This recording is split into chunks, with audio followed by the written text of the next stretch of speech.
kembali ke Antiokhia kemarin ya. Sebab di Antiokhia kita belum memberikan penjelasan. Jadi kita melihat bahwa Antiokhia adalah sebuah kota dagang yang makmur di atas sungai Orontos, bagian utara Syria dari provinsi Romawi, dengan penduduk Yahudi yang cukup besar dan toleran. Jadi kenapa Antiokhia itu menjadi berarti dalam Alkitab Perjanjian Baru? Karena Antiokhia merupakan tempat berkumpulnya banyak penduduk Yahudi. Nah, Paulus kan dipanggil menjadi rasul untuk orang-orang non-Yahudi. Paulus menjadi rasul yang tidak mengambil, itu kalimat yang Paulus selalu pakai, tidak mendirikan pelayanannya di atas pelayanan yang ada. Ia tidak mau di atas pelayanan Petrus, ia tidak mau juga di atas pelayanan-pelayanan yang lain. Dan Paulus berdiri sendiri setelah pembunuhan Stefanus. Dalam pembunuhan Stefanus, pemuda yang dikatakan yang memimpin pembunuhan Stefanus di Kisah Fatsal yang keempat, itu pembunuhan Stefanus, yang memimpin pembunuhan itu adalah Saulus. Tetapi ketika di Kisah Fatsal 9, ketika dia telah mengantongi surat izin untuk membantai orang-orang Kristen yang ada di Damsyik, maka dalam perjalanan menuju ke Damsyik itulah Allah cegah Paulus, yang saat itu namanya masih Saulus ya. Allah cegah Saulus dengan memberikan terang yang ribuan watt. Nah, itulah sebabnya di belakang sana ada lukisan bagaimana seorang melihat terang. Ya, terang itu telah menjadikan mata Saulus menjadi cacat permanen. Ia tidak bisa lagi mempunyai pandangan mata yang sempurna, sehingga dalam beberapa banyak suratan Saulus yang waktu itu telah disebut dengan Paulus, ia memberikan tulisan, maaf kalau aku harus menulis surat ini dengan besar-besar hurufnya, karena cacat mata Saulus ini merusak penglihatan. Dan kita perhatikan 2 Korintus pasal 12, Paulus berkata, aku telah 3 kali minta kepada Tuhan untuk menyembuhkan. Kita tahu bagaimana Tuhan pakai Paulus menjadi rasul yang luar biasa. Sapu tangannya saja dibawa orang ke pulau lain dan diletakkan di atas orang itu dan dia sembuh. Kita baca di dalam Kisah 19. Tetapi ketika Paulus berkata, Tuhan sembuhkan mata saya, 3 kali aku minta kepada Tuhan. Dan 2 Korintus pasal 12 berkata, cukuplah kasih karuniaku bagimu, karena ketika engkau lemah, di sana engkau jadi kuat. Ketika Paulus tidak bisa mendapatkan kembali matanya dipulihkan, maka Allah memberikan kasih karunia.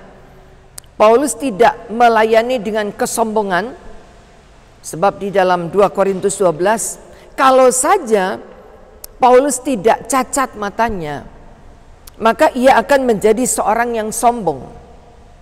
Ya, hanya di seputar gereja Paulus ini tidak kita lihat penglihatan Paulus tentang sorga. Ya, 2 Korintus 12 juga berbicara tentang bagaimana Paulus pernah diangkat sampai langit ketiga dan ia melihat sorga. Nah, itu tidak ada di sini. kita hanya melihat ada beberapa tokoh-tokoh. Maria ada di sini. Ini siapa ini? Yang di atas ini ya. Yesus ada di sini.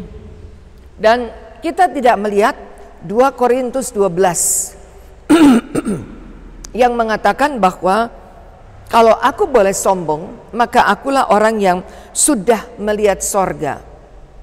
Kalimat ini seringkali diambil oleh salah satu hamba Tuhan yang sekarang sudah meninggal. Bagaimana dia bisa naik ke sorga bolak-balik. Ya. Dan Paulus yang pernah diangkat di dalam roh, dia diangkat untuk naik ke sorga langit yang ketiga. Itu pun dia tidak menuliskan, tidak menggambarkan, tidak menuliskan relief apa yang dia lihat di sorga. Begitu humble-nya Paulus ya, hingga Tuhan pakai dia menjadi seorang rasul yang besar, karena dia tidak pernah menjadi rasul ke-13 yang boleh bangga, boleh sombong, tapi dia tidak menjadi sombong. Dan kita memperhatikan bagaimana pekerjaan Tuhan yang dikerjakan. Kita naik mobil saja tadi sudah capek ya. Dari Antioquia kemarin sampai ke tempat kita menginap, sampai ke tempat ini, itu dilakukan dengan perjalanan kaki. Dia hanya melewati laut ketika dia harus berangkat untuk menyeberang. Nah, kata menyeberang, dia pernah di dalam Kisah pasal 28. Mungkin ayat ini yang kita akan perhatikan sebentar.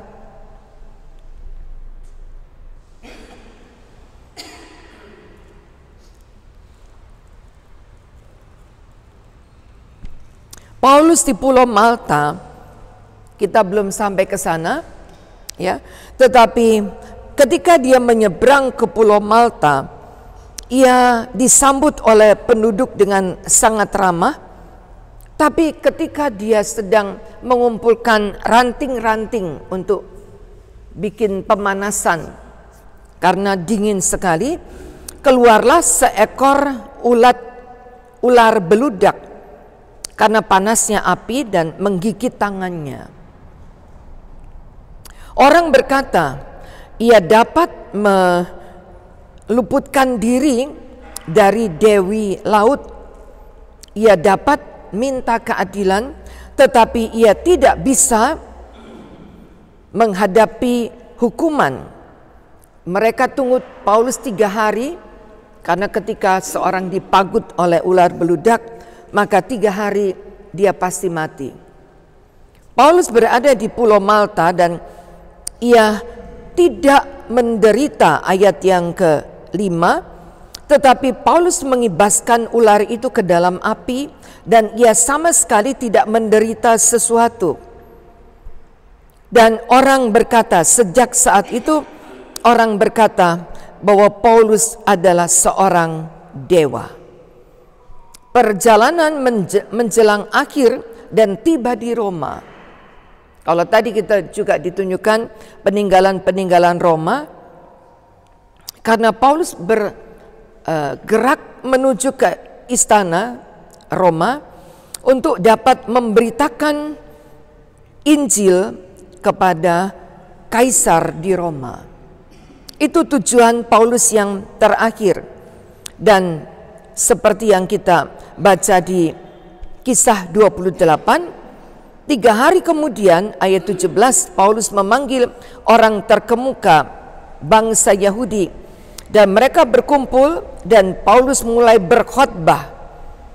Itulah khotbah Paulus yang terakhir di perjalanan menuju ke Roma, dan kalimat akhir daripada khotbah Paulus kita baca itu, pergilah kepada bangsa ini dan katakan, kamu akan mendengar, ayat 26, dan kamu tidak akan mengerti, kamu melihat tapi kamu tidak menanggap, sebab hati bangsa ini menebal dan telinganya berat mendengar. dan tidak mengerti dengan hatinya. Lalu berbalik aku menyembuhkan mereka. Sebab itu kamu harus tahu bahwa keselamatan yang daripada Allah disampaikan kepada bangsa-bangsa lain, dan mereka akan mendengarnya. Setelah Paulus berkata demikian, pergilah orang Yahudi dan begitu banyak mendatangkan perbedaan faham. Tibalah Paulus di kerajaan Roma. Ayat 30. 2 tahun kemudian di rumah yang disewanya ia menerima semua orang datang kepadanya, dan dengan terus terang tanpa rintangan apa-apa ia memberitakan kerajaan Allah dan mengajarkan tentang Tuhan Yesus Kristus di rumah yang tadi. Rumah yang tadi yang kita minum air itu adalah rumah penginjilan Paulus selama ada di tempat ini. Itu adalah perjalanan Paulus yang terakhir, dan begitu banyak orang mendengar tentang Tuhan Yesus Kristus. Tidak mengadakan KKR, tidak mengadakan penginjilan di Yerusalem. Kita nggak pernah lihat ada tulisan Paulus mengajar di Yerusalem. Di sana bagiannya Petrus. Jadi Paulus itu sangat memberikan disiplin diri, tidak menginjak pada tempat-tempat yang telah dilakukan penginjilan oleh rasul-rasul yang lain. Ia pergi dalam 2 tahun penuh di rumah yang disewanya. Ia menerima semua orang. Karena itu kenapa ditandai dengan sumur. Sumur berarti ada air. Dan tiap kali tamu-tamu yang datang, banyak orang yang datang kepadanya di sana, mereka akan pasti menerima air kesejukan. Semua kita tidak bayar tadi, masuk ke sana, minum semua. Dan ada kesejukan. Kalimat yang dia sampaikan adalah berita yang menyejukkan. Berita apa? Berita tentang Tuhan Yesus Kristus di rumah yang tadi. Dan orang-orang datang dan orang-orang mulai percaya. Sekali lagi, ini bukan Israel. Ini bukan Yerusalem. Tapi di sini pekabaran-pekabaran Injil sudah disampaikan. Dan orang banyak dari orang-orang kafir, karena di luar Israel kita disebut kafir. Kalau kita datang ke Israel, mereka juga menyebut kita kafir. Tapi Paulus menerima di rumah tadi begitu banyak orang yang datang. Sebab itu kita lihat di depannya ada masjid. Tidak peduli siapapun yang akan mendengar firman yang disampaikan oleh Paulus, mereka datang, mereka minum air sumur tadi. Mereka masuk dan ketemu dengan Paulus yang menyampaikan berita tentang Tuhan Yesus Kristus. Kisah pasal 28 ditutup dengan pemberitaan yang belum selesai. Tidak ada kata amin pada kitab Kisah Para Rasul. Ya, kalau saudara buka Alkitab, dan di dalam Alkitab Kisah Para Rasul tidak pernah ada kata amin. Suratan-suratan yang lain, kitab-kitab yang lain selalu ditulis dengan kata amin. Tetapi Kisah Para Rasul tidak pernah ada kata amin. Mengapa? Dengan tidak ada kata amin, Tuhan memberikan estafet pelayanan berikutnya kepada saudara dan saya. Hingga kita menjadi orang-orang yang melanjutkan pekerjaan yang telah diselesaikan oleh Paulus. Akhir dari pekerjaan Paulus dituliskan di dalam 2 Timotius 3. 2 Timotius 3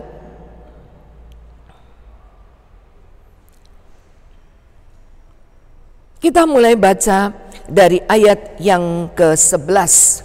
Engkau telah ikut menderita penganiayaan dan sengsara seperti yang telah kuderita di Antiokhia, di Ikonium, di Listra.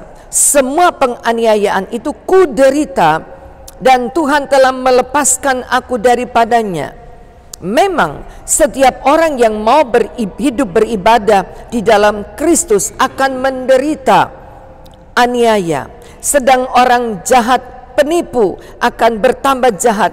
Mereka menyesatkan dan disesatkan, tetapi engkau tetap berpegang kepada kebenaran. Telah engkau terima, yakni dengan mengingat orang-orang yang telah mengajarkan kepadamu. Ingatlah bahwa dari kecil engkau sudah mengenal kitab suci dan dapat memberi hikmat kepadamu, menuntun engkau kepada keselamatan oleh iman kepada Kristus Yesus. Saudara, dan dalam 2 Timotius 4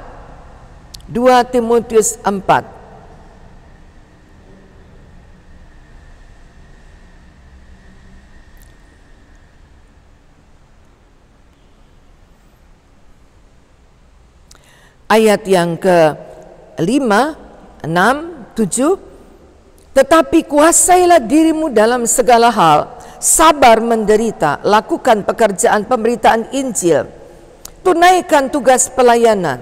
Mengenai diriku, kesaksian Paulus, darahku sudah mulai dicurahkan sebagai persembahan dan saat kematianku sudah dekat. Ayat 7, aku telah mengakhiri, kita baca bersama 3-4. Aku telah mengakhiri pertandingan yang baik, aku telah mencapai. 3 perkara yang dilakukan oleh Paulus adalah aku telah mengakhiri pertandingan dengan baik. Ia telah mengakhiri pertandingan dalam pelayanan dengan baik. Aku telah mencapai garis finish dan aku tetap memelihara iman. Itu sebabnya ayat yang ke-8 berkata, sekarang tersedia bagiku mahkota kebenaran yang akan dikaruniakan kepadaku oleh Tuhan, hakim yang adil pada harinya, tapi bukan hanya kepadaku, melainkan juga kepada semua orang yang merindukan kedatangannya, termasuk kita. Tidak sampai ke Israel, tapi kita sampai pada lanjutan pelayanan pekerjaan Tuhan. Kita nggak sampai ke Israel. Kalau sampai ke sana, kita hanya sampai pada sejarah. Tapi kita sampai ke Tarsus ini, tempat di mana Paulus melanjutkan pekerjaan yang tidak selesai oleh rasul-rasul 12 rasul yang lain. Dan sebagai rasul ke-13, ia datang dan memberitakan, telah tersedia bagiku mahkota kebenaran.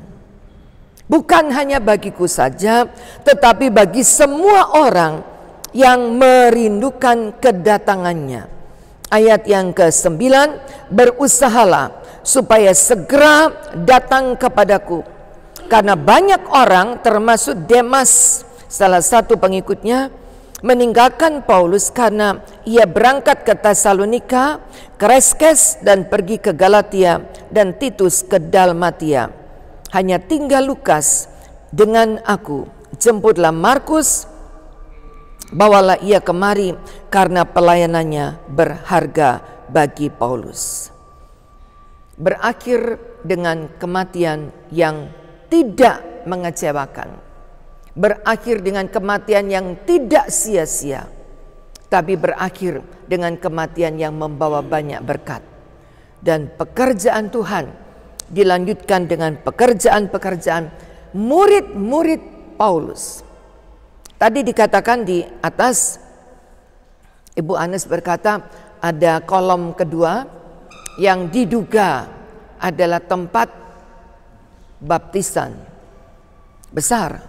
Ya, karena Paulus punya murid-murid yang sangat banyak, dan tiap-tiap murid-murid itu didelegasikan pergi ke kota A, ke kota B, ke kota C. Timotius ke sana, Lukas ke sana, ada Aquila, Priska ke sana, Onesiphorus ke sana. Dia delegasikan, dan itu adalah permulaan pekabaran Injil di Asia Kecil. Dibagi-bagikan dan mereka diberangkatkan dengan begitu banyak pekerjaan-pekerjaan yang menghasilkan banyak perkembangan pekerjaan Tuhan. Perjalanan kita berakhir di sini, tetapi estafet yang berikutnya adalah pergi dan beritakan Injil. Matius 28. Matius 28.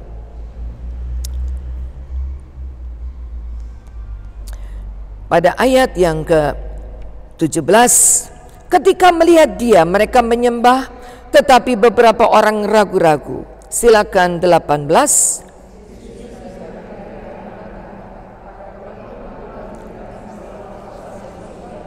Karena itu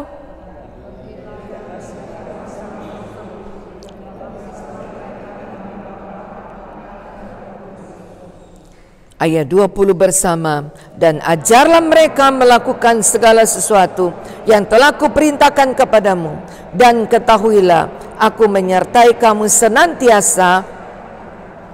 Kita kembali ke Jakarta, kita kembali ke New York dengan bahasa kalimat ini. Pergilah dan jadikan segala bangsa muridku. Estafet ini ada di tangan kita. Kita lanjutkan pelayanan pekerjaan Tuhan, dan saya yakin Tuhan memberkati kita. Kita berdiri bersama dan kita akan berdoa. Terima kasih Tuhan, akhir dari perjalanan 14 hari kami di Turki, tanpa kami tahu apa yang menjadi kehendak dan rencana Allah. Tetapi satu hal yang kami perhatikan dalam setiap gerak langkah kami bergerak, kami berjalan, kami melihat bagian demi bagian, bukan hanya sebagai sejarah yang kami dapat ulang kembali di Israel.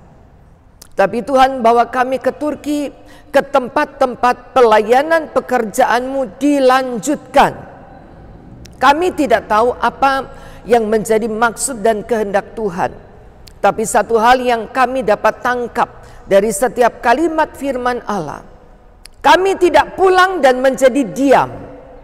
Kami tidak pulang dan kami tumpang kaki, berpangku tangan, jadi penonton dalam ibadah.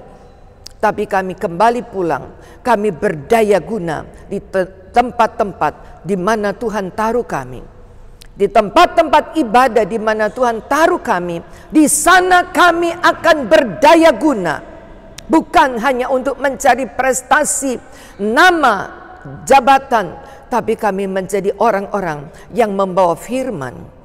Bukan melalui perkataan khotbah, tapi melalui kehidupan kami. Kami membawa berkat. Berkati keluarga kami masing-masing. Berkati pekerjaan-pekerjaan yang ada. Berkati tiap-tiap rumah tangga. Dan berkatilah kami bersama. Nama Tuhan dibesarkan dan dipermuliakan. Kalau kami kembali pulang sebentar, kendaraan-kendaraan yang membawa kami, dari sini kami akan berangkat ke bandara. Dari bandara kami akan sampai ke Istanbul. Dari Istanbul kami akan mulai merangkai seluruh perjalanan menuju ke Jakarta. Juga Ibu Mimi kembali ke New York. Tetapi kami percaya, kami pergi sebagai bagian dari utusan Allah, melanjutkan pelayanan pekerjaan Tuhan dengan porsi masing-masing, dengan kemampuan yang Tuhan berikan, agar kami dapat menjadi berkat di mana kami berada. Terima kasih Tuhan. Dan tidak mencari keuntungan pribadi, tapi kami akan memuliakan nama Tuhan. Terima kasih Bapa, berkat Allah turun di atas kami bersama. Saudara, setiap keluarga, hampiri keluarga yang lain. Jangan hanya keluarga kita, setiap keluarga, hampiri keluarga yang lain. Tumpangkan tangan di atas mereka, saling memberkati. Haleluya. Cari keluarga yang ada, berikan tumpangan tangan kepada saudara yang lain. Menjadi berkat dimanapun kami berada.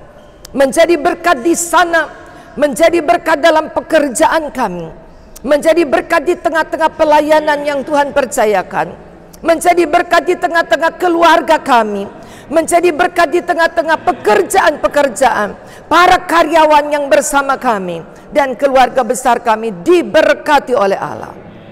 Terima kasih Tuhan, terima kasih. Ini adalah kalimat Paulus yang membagikan, delegasikan, memberikan kepada setiap orang-orang yang datang kepadanya untuk menjadi berkat bagi mereka yang lain. Terima kasih Tuhan, Kau gantikan kekecewaan kami ke Israel dengan kelimpahan berkat dalam pelayanan berikutnya. Grup ini tidak akan dipecahkan, tidak akan dibubarkan, tapi saling berbagi informasi. Bagaimana kami diberkati untuk memberkati. Bagaimana kami menjadi berkat dengan cara Allah masing-masing. Agar kami menjadi berkat dimanapun kami berada. Perjalanan kami masih panjang, tapi kiranya berkat yang daripada Allah Bapa kasih di dalam nama Yesus dan persekutuan Roh Kudus menyertai kami. Haleluya, di dalam nama Tuhan Yesus Kristus. Terima kasih Bapa. Bersama kita semua berkata, amin. Tuhan Yesus memberkati.